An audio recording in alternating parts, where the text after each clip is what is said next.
ఏర్పడిన తర్వాత అన్ని చోట్ల కూడా రేపులు ఎక్కువైపోయినాయి. ఏదో దిశ చట్టం పెట్టానని చెప్పి గొప్పగా చెప్పుకుని పోలీస్ స్టేషన్లు ఓపెన్ చేసి మరి డిఎస్పీలు వేసి నేను చేశానని చెప్పి పదే పదే చెప్తున్నా ఈరోజు ఎక్కడా కూడా రేపులాగే పరిస్థితి కనపడలేదు. పెద్దాపురం సంబంధించి ఎన్టీఆర్ కాలనీలో ఒరిస్సా నుంచి వచ్చినటువంటి ఓ లేడీ, ఆవిడ రియల్ కంపెనీలో పనిచేసే ఫ్యామిలీ అది.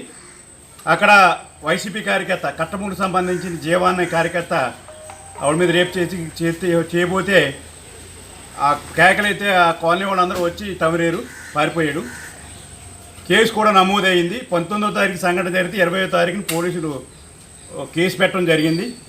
కేసు పెట్టిన తర్వాత మరి ఎవరైతే ముద్దాయి ఉన్నాడో, జీవం ఉన్నాడో అతడు ప్రభుత్వ కార్యక్రమాల్లో మరి ఇలా కట్టమూరు కార్యక్రమంలో పాల్గొనడం జరిగింది.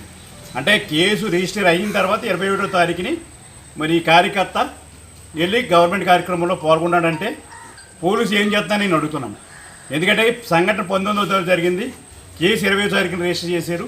27వ తారీఖున మరి విద్యాభ్యాస కార్యక్రమంలో ఈ ఎవరైతే రేపు చేసాడో వైసీపీ కార్యకర్తలు వాళ్ళు పాల్గొనడం జరిగింది.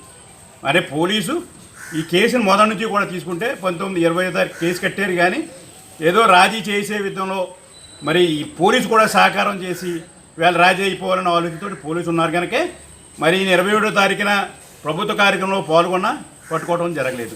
అంటే కేసు రిజిస్ట్రేషన్ అయిన తర్వాత ఎవరైనా సరే ముద్దాయి కోసం పంపించి మరి తీసుకొచ్చి లోన పెట్టే బాధ్యత ఈ పోలీసుకు ఉంది. కానీ పోలీసు వదిలిపెట్టేసి ఇవాళ ఆడ గవర్నమెంట్ కార్యక్రమంలో పాల్గొనే విధంగా ఉన్నదంటే దాని పోలీసు యంత్రాంగం ఎలా పనిచేస్తుందో చూడాలి.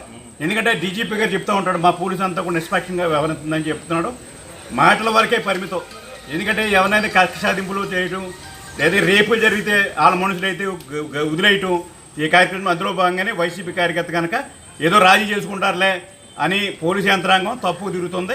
ఇది కరెక్ట్ కాదు. రాష్ట్రంలో ఇలాంటి కేసులు ఎన్నో కేసులు మరి కొంత కరుమరుగయ్యే పరిస్థితిలో కేసులు కూడా చాలా ఉన్నాయి.